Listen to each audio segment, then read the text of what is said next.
그랜저 IG의 계기판입니다. 원래 이 차를 바로 넘길 예정이었는데 설날이 끼는 바람에 설날 연휴가 끼어서 설날 연휴 동안은 갖고 있게 되었습니다. 그래서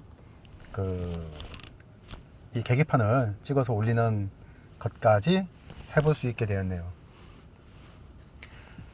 우선 이 계기판의 조작은 대부분의 경우 그 핸들의 우측에 있는 버튼 4개와 레버 2개를 통해서 하게 됩니다. 자, 우선 가장 처음에 나오는 화면은 이 화면입니다. 여기서는 현재 주유량으로 잔여 거리를 갈 수 있는 게 144km를 갈 수 있다고 표시가 나오고 있고, 기어는 P단으로 들어가 있고요.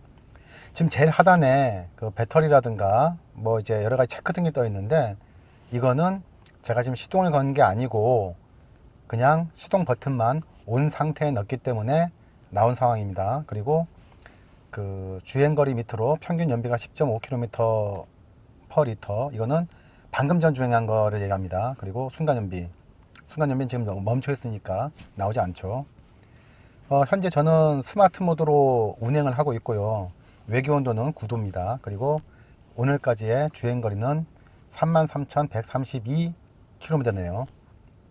자, 그러면은 우측에 있는 버튼 4개 중에서 가장 위쪽에 있는 버튼, 메뉴 버튼을 눌러 보겠습니다. 한번 누르면 우측으로 가죠. 또 한번 누르면 또 우측으로 가고, 다시 한번 누르면 우측으로 가고, 이 네 가지 메뉴가 있는데 이렇게 4번 만에 다시 원래도 돌아옵니다. 그리고 메뉴 버튼 밑에 위로 가는 화살표와 아래로 가는 화살표가 있는 레버가 있습니다. 이걸 내리면, 자, 이 화면은 누적 정보인데, 여기서 말하는 누적 정보는 초기화를 시키기 전까지의 누적 정보입니다. 그러니까 이 얘기는 제가 지금 33,132km 탔는데, 여기 누적 정보에서 거리가 3,127km라는 것은 중간에 제가 한번 끊었었다는 얘기죠. 그러니까 일정한 텀을 두고 연비를 측정하고, 그다음에 이제 거리를 측정할 때 그때 사용가 가능합니다. 한 번 더 내리면은, 레버를 한 번 더 내리면 주행 정보가 나오는데, 가장 최근 주행 정보입니다. 거리는 저 같은 경우 39.5km를 달렸고, 연비는 10.5km per 리터. 연비가 좋은 이유는 지금 명절 연휴라서 차가 막히지 않아서, 시내는 지금 차가 안 막히거든요. 그래서 연비가 좋게 나왔습니다. 시간은 1시간 6분 정도 운행을 했네요. 이 운행에 누적되는 거는 시동을 끄면은 한 타임이 되는 게 아니고, 매뉴얼을 보니까 한 15분 정도 안에 다시 주행을 하면은 그 주행까지는 합산해서 보여주는 것 같습니다. 자, 이거는 디지털 속도계죠. 다시 한번 내린 상황입니다. 레버를 다시 한번 내리면은 디지털 속도계가 나옵니다. 그리고 다시 내리면은 드라이브 모드가 나오는데, 저 같은 경우는 지금 스마트 모드로 선택이 되어 있고요.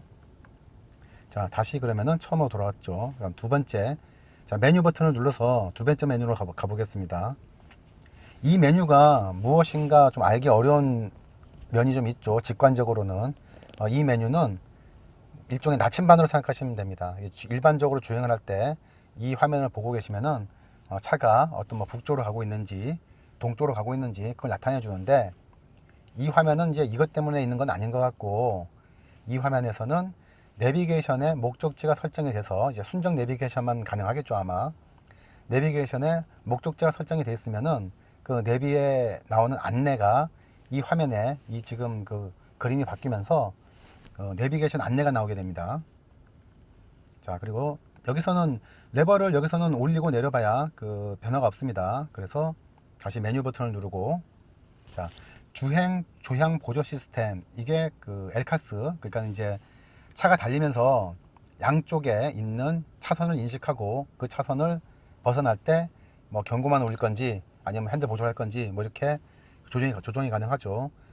그 시스템을 이야기합니다. 그리고 레버를 하나 내려주면 주의 운전 상태라 그래가지고, 운전은 너무 장시간 오래 하면 피곤하니까 쉬어가라는 알람이 울립니다. 이제 거기서 이제 주의 운전 상태가 얼마나 어떤 상태인지 그걸 나타내주는 화면인데, 자, 지금 작동 대기 중으로 나오죠.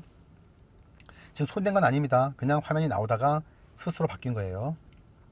자, 그리고 이거 왜 그러냐면은 제가 지금 바로 멈춘 지가 얼마 안 돼서 그래요.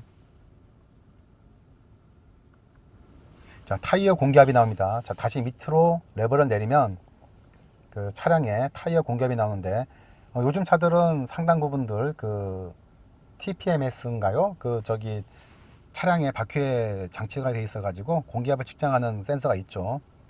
자, 앞바퀴 둘 다 39, 뒷바퀴 40. 저는 이게 높은 줄 알았는데 예상외로 한 35 정도, 34 정도 되니까 그 저압 경고가 뜨더라고요. 그래서 가서 이제 블루엔저 가서 채우니까 뭐 거의 이 압력에서 채워줍니다. 자, 다시 내려두면은 이제 원상 회복이 되죠. 주행 조향 보조 시스템 원래 화면으로 돌아옵니다. 여기서 나타나는 거는 지금 엘카스, 그러니까 이제 차량이 진행을 할 때 양쪽에 있는 차선을 인식하고 거기서 벗어나느냐 뭐 이제 이런 거를 표시해 주기도 하지만, 여기서 제가 사용하는 주목적은 크루즈 화면입니다. 자, 이제 메뉴 버튼 오른쪽에 있는 크루즈 버튼을 눌러보죠. 자, 크루즈 버튼을 누르면은 이 화면에 그 크루즈 상태가 됩니다. 여기서 적정한 제가 원하는 속도까지 올라간 상태에서 아까 그 메뉴를 위아래로 그 내리던 레버가 있는데, 그 레버 오른쪽에 보시면 RES 플러스하고 SET 마이너스 이렇게 적혀 있는 그 레버가 있습니다. RES 플러스, SET 마이너스. 여기서 그 SET 마이너스 쪽으로 레버를 한번 당겨주면 그 속도에서 크루즈가 고정이 됩니다. 그리고 그 버튼 중에서 그 왼쪽 하단, 그러니까 메뉴 버튼의 가장 밑에 있는 거죠. 이걸 눌러주면은 여기서는 지금 설정이 안 됐죠. 자, 작동 조건이 아니기 때문에 설정이 안 됐는데, 일단 설정이 되면은 이게 ACC가 먹거든요. ACC는 뭐냐 그러면 어드밴스드 크루즈 컨트롤. 그래서 앞차와의 간격을 그 레이더가 그 거리를 측정하면서 일정 거리를 유지하면서 제한 속도, 자기가 설정한 제한 속도 내에서 유지합니다. 거리를 유지하면서 따라가죠. 그 기능을 하게 되면은 이제 앞차와의 거리를 설정해 줘야 되는데, 그 앞차와의 거리를 설정할 때 그때 이제 요 버튼을 써야 되는데, 요 버튼이 뭐냐 그러면은 메뉴 버튼 가장 밑에 있는 버튼입니다. 요 버튼을 눌러주면은 네 칸으로 구분이 된 그게 나와요. 네 칸으로 구분이 된 게 나오는데, 거기서 한 번 누를 때마다 칸수가 줄어듭니다. 그리고 네 칸 다 줄어들면 다시 네 칸으로 복귀하고요. 그게 거리가 짧아지고 길어지는 그 레벨을 말합니다. 그리고 가장 그 오른쪽 하단에 있는 캔슬 버튼을 누르면 이 모드가 해제되죠. 지금은 진짜 달리고 있지 않기 때문에 제가 이걸 세팅을 보여드릴 수가 없는데, 그리고 자, 메뉴 버튼을 다시 한번 눌러 보겠습니다. 이제 마지막 메뉴로 넘어가는 거죠. 여기서는 설정할 게 좀 많습니다. 여기서 나오는 것들은, 자, 사용자 설정에 주행 보조가 있습니다. 주행 보조에 그 OK를 누르면, 그 OK는 뭘 눌러주냐 그러면은 아까 그 메뉴하고 메뉴 바로 밑에 있는 레버 있죠. 그 레버의 왼쪽 끄트머리를 눌러주면 됩니다. 자, 누르고 들어가 보죠. 주행 보조. 자, 주행 조향 보조 시스템 여기 들어가 보겠습니다. 그러면 이제 차선을 이탈했을 때 엘카스, 아까 이제 화면에서 말씀드렸죠. 차량이 양쪽 차선을 다 인식하고 가는 상태에서 차선을 이탈한다. 이제 이탈한다는 거는 깜빡이를 켜지 않고 그 차선을 밟는 걸 얘기합니다. 그러면은 경보만 울릴 것인가, 아니면 차선 유지를 보조할 것인가, 능동 조향 보조를 할 것인가. 이제 뭐 이거는 그 핸들을 돌려주는 게 어느 정도 세게 간섭할 거냐, 이제 그 내용이죠. 그걸 이제 설정할 수 있습니다. 저는 차선 유지 보조 정도로 놓고 쓰고 있습니다. 자, 이전 부주의 운전 경보는 아까 말씀드렸던 그 차량을 너무 오래 쓰게 되면 피곤하니까 쉬어가라고 이제 경보를 울려줍니다. 이제 거기 그 경보의 내용을 세팅하는 건데, 자, 꺼짐, 보통, 빠르게 이렇게 설정이 되는데, 저는 보통이 디폴트 값입니다. 보통으로 설정이 되어 있고요. 이전으로 가고, 자, 스마트 크루즈 컨트롤. 이 응답성을 얘기하는 건데, 응답성을 얼마나 이제 그 민감하게 할 거냐, 스마트 크루즈 컨트롤의 민감성을 설정하는 그 화면입니다. 여기도 아마 디폴트 값은 보통이었던 걸로 기억합니다. 자, 긴급 제동 시스템은 OK를 누르면 해제되고 OK를 누르면 다시 선택이 됩니다. 긴급 제동 시스템은 저는 개인적으로는 꼭 선택을 이렇게 해 놓으시기를 추천드립니다. 사람이 아무리 운전을 잘해도 순간에 실수라는 게 있거든요. 그럴 때는 조금이라도 그 기계의 도움을 받을 수 있으면 더 낫죠. 물론 기계가 완벽하진 않지만 그럼에도 불구하고 조금이라도 사고를 회피할 수 있는 그 기회는 가지는 게 전 좋다고 봅니다. 그래서 내리면 자, 전방 추돌 경보 다시 들어가 보죠. 메뉴로. 여기서도 민감도 설정입니다. 이제 전방 추돌 경보는 그 아까 전방 여기서 이전으로 나가보죠. 긴급 제동 시스템하고도 같이 이어질 수가 있습니다. 전방 추돌 경보가 계속 울리는데 그때도 이제 브레이크가 늦으면은 긴급 제동 시스템에 개입을 하죠. 할 겁니다. 아마 제 기억에는 그랬던 것으로 기억나요. 차선 변경 지원 경보 시기. 차선 변경 지원 경보는 그 양쪽에 양 사이드에 지금 사이드 미러가 있죠. 사이드 미러에 보시면은 그 차량과 그 뒷차가 오는 그 조그만 그림이 그려져 있습니다. 그 그림이 차가 이제 차량이 뒤에서 사각지대에서 접근하게 되면은 그 불이 들어오고 거기에 그 경보 제가 이제 깜빡이를 켜면은 거기에 차가 있는 경우에 경보가 울리게 되죠. 왜냐하면 이제 들어가면 사고 나니까. 자, 그래서 이제 그 경보에 대한 내용을 설정해 줄 수 있습니다.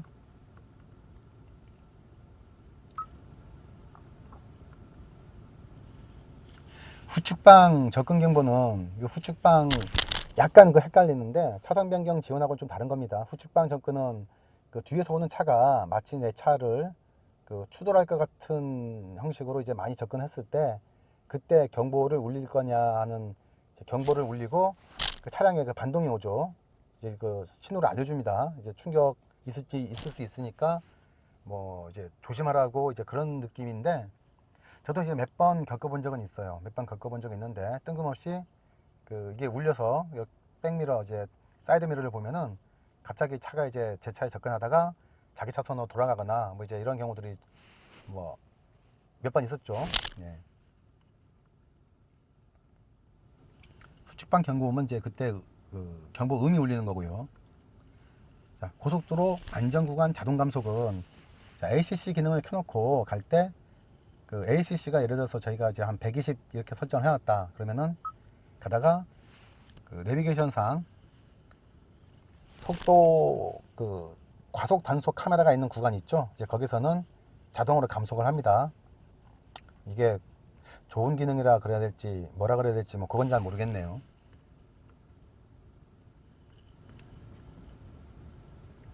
자, 그래서 주행보조에서 이전으로 가면 자, 주행보조는 이제 그렇게 나고요. 도어로 가시면 자, 자동잠금을 뭐 자동잠금을 끊을 거냐 아니면 주행시의 자동잠금이냐 R&D 이동시 자동잠금이냐 뭐 이건데 주행시 보통 주행시 자동잠금을 해놓죠. 이제 일정한 속도 이상으로 올라가면은 바로 잠깁니다.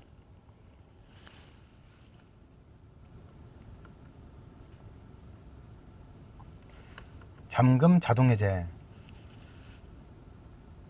자, 그러면은 이제 그 꺼짐은 뭐 기능을 꺼놓는 거고요. 파워 오프시는 뭐냐 그러면은 자, 이제 잠겼죠. 아까 운행을 하면 잠겼습니다. 잠겼는데 차를 정차를 했어요. 그리고 그 시동을 끄면 그때는 자동으로 잠금 해제가 됩니다. 왜냐면 이제 내릴 거라는 뜻이니까.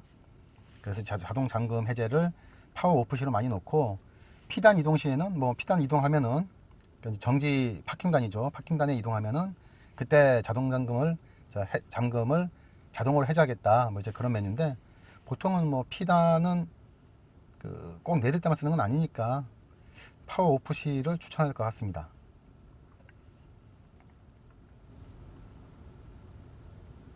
이거는 이제 키 2회 작동 시 잠금 해제인데 뭐 저는 이제 별도로 사용을 별로 안 하고요. 스마트 트렁크는 그 키를 가지고 트렁크에 그 인식 범위가 있습니다. 이게 뭐 딱 끊는다고 되는 건 아니고 뭐 50cm에서 뭐 한 어느 정도 좀 떨어진 그 정도 거리 안에서 몇 초 이상 있으면 그 차가 경고음을 울립니다. 몇 번, 한 3번 정도.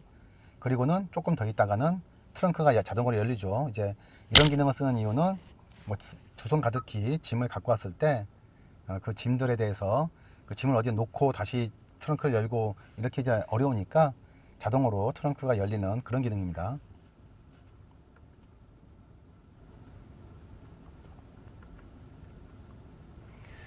라이트, 원터치 방향 지시등은 저는 항상 설정을 하고 쓰는 아이템인데, 그러니까 이제 원터치 방향 지시등은 깜빡이 스위치를 한번 살짝만 내려주면, 보통은 우리가 이제 제낀 다음에 다시 원복을 시키거나 핸들을 틀면은 원복이 되죠. 근데 그게 아니고 아주 살짝만 내려주면은 정해진 깜빡 횟수만큼 깜빡인 다음에 자동으로 이제 꺼집니다. 이제 그게 한번 이렇게 살짝 했을 때 3번 깜빡일 거냐, 5번 깜빡일 거냐, 7번 깜빡일 거냐, 이제 이 정도인데, 저는 항상 그 5번 깜빡임으로 맞춰놓고 쓰고 있습니다. 무드 조명 밝기는 뭐 선택해주면 되는 거고요. 밝기에 대한 내용이니까. 헤드램프 에스코트는 차에서 내려서 이제 갈 때 헤드램프가 일정 시간 동안 이제 들어와 있어서 켜져 있죠. 그래서 그 뭐 이제 차량 앞쪽으로 간다면은 좀 밝게 비춰주는 그런 효과도 좀 있고 뭐 그런 건데, 뭐 저는 뭐 이 기능은 사용하지 않습니다. 웰컴 라이트는 그 차량 키를 소지한 사람이 차량 근처로 와서 이제 가까이 오면 그 차가 이제 반짝반짝 하면서 반겨주죠. 저는 이 기능도 너무 좀 난잡스러워서 사용치는 않고 있습니다.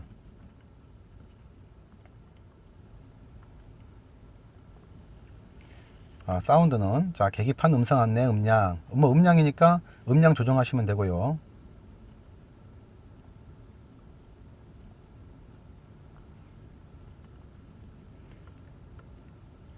자, 조차 보조 시스템 음량, 이것도 음량에 대한 얘기입니다. 웰컴 사운드, 사운드는 뭐 직관적이니까 보시면 아실 거고요. 편의 시설. 자, 승하차 시트 이동은 이거 옵션 사항인데, 차에서 내릴 때 혹은 이제 탈 때, 내릴 때는 그 뭐죠? 핸들에 붙어 있는 스테빌라이저인가? 그 뭐죠? 그 자동으로 저기 수동이 아닌 텔레스코픽이 자동 텔레스코픽이 붙어 있는 경우에는 핸들도 앞으로 이동이 되고, 그리고 그 전동 좌석은 좌석의 뒤로 이동하면서 내리기 편하게 이제 그렇게 이동됩니다. 워크인 수루 기능이죠. 이제 그 기능에서 그 시트를 얼만큼 이동해 줄 것인가, 짧게 이동 없음, 길게 이동, 뭐 이렇게 설정해 주는 내용이고요. 아까 말씀드린 그 텔레스코프 기능입니다. 여기서는 이제 체크를 해줘야 핸들이 앞으로 이제 들어가면서 내릴 수 있는 공간을 많이 만들어 주죠. 실외 미러 오토폴딩은 이제 차문을 잠그면, 내려서 이제 갈 때 차문을 잠그죠. 그러면은 미러가 자동으로 접힙니다. 무선 충전 시스템은 핸드폰 무선 충전을 지원하는 핸드폰인 경우에는 놓는 자리가 있으니까 거기다 놓으시면 가능하죠.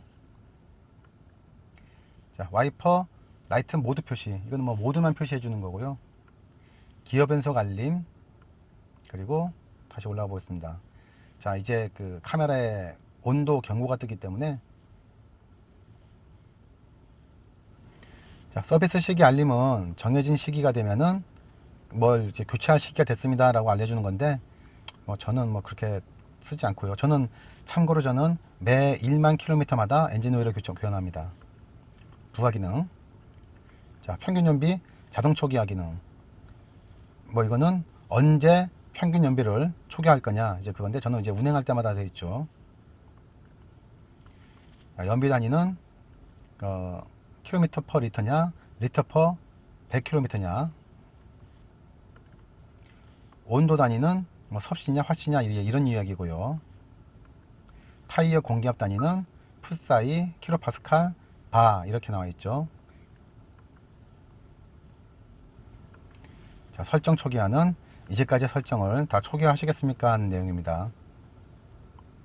자, 메뉴가 보통 이렇게 사용이 되는데, 사실 이제 차를 사고서 거의 이제 메뉴를 사용하지 않죠. 거의 이제 메뉴를 사용할 일이 별로 없고, 보통 이제 디폴트로 쓰는데, 가끔 이제 뭔가를 특별하게 만지고 싶을 때는 어디를 봐야 할지 이제 그런 내용인데, 자, 이제 여기서 못 보여드린 부분은 그 스마트 크루즈 컨트롤 부분인데, 그거는 제가 주행하면서 올린 동영상, 그 주행 동영상에 스마트 크루즈 컨트롤을 사용하는 방법에 대한 내용이 있는데, 거기에 보시면 그 메뉴가 좀 들어 있습니다.